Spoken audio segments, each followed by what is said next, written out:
Fadel maa ngi nuyu ñëpp di jaajëfal ñëpp di remercier Cheikh Ka mi partagé vidéo bi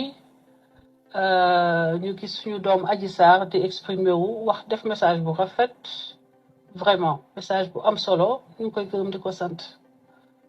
may wax une déclaration boo xam ni c'est une déclaration ma position actuelle ña nga xam ni ñoo jël Adji Sarr ba ñu xeexee xeex bi ba muy métti ñun ñoo taxaw ñuy saaga suñuy ndey di dékku saaga yi di dékku menaces yi ñu dem ba suñu kër filmer suñuy ndey mettre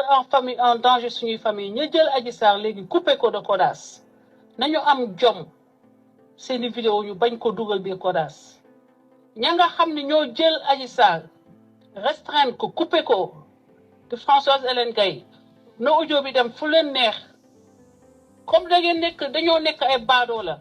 léegi ma def leen ñoom traitement baadoo la ñu coupé Adji Sarr de Françoise Hélène Gaye nañu xam ni que xam naa lépp te nañu fexe ba bu waa Ousmane Sonko taxawatee di saaga ndey président de la République Adji Sarr maître El Hadji Diouf ak ñi mu àndal nañu fexe ba bu kenn ñëwati di jooy ci Françoise Hélène Gaye pour que Kodas ak Françoise jóg di xeex pour le dossier Adji Sarr wasalaam sama wax du neex nag dama ne je le répète ma bamtuwaat ko Cheikh Ka na nga ko jox ña defar vidéo bi nga ni leen bu ñu taxawatee di saaga Adji Sarr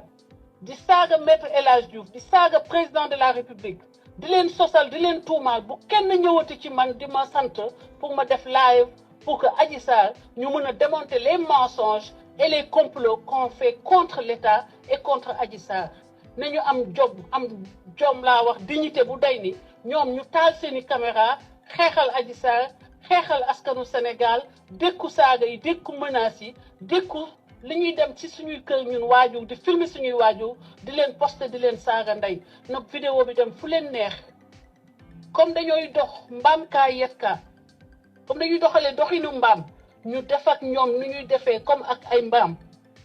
wasalaam yàlla na yàlla sàmm Adji Sarr foofu laa yem bu ma kenn woo ci ay waxu ñàkk fayda ay waxu expliquer